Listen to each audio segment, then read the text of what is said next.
अस्सलाम वालेकुम एवरीवन। देखो यहाँ पर ये बंदी गई है आम चुराने के लिए और ये यहाँ पर सब लोग गए हुए हैं और फौजा यहाँ पे छिप रही है।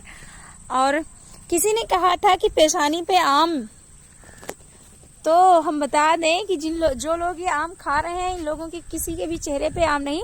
और ये पुरानी और जाहिलों वाली कहावत है भैया, माफ करना अगर आपको बुरा लगा हो। हमने बस गिनती में ही आम खाए हैं और बस किसी कीड़े वीड़े के काटने की वजह से ऐसा हो गया तो कोई बात नहीं। और यहाँ पर देखो हम लोगों के गांव वाले कितने होशियार हैं कि मौके का कितना अच्छा फायदा उठाते हैं ये लोग। थोड़ी सी बारिश हुई नहीं कि इन लोगों ने बैठौरी चालू कर दिया है। तो यहीं पर करते हैं वीडियो को ख़त्म। और आप लोग रखना अपना बहुत सारा ख्याल और दुआ में याद रखना, ठीक है? खुदा हाफिज, शुक्रिया।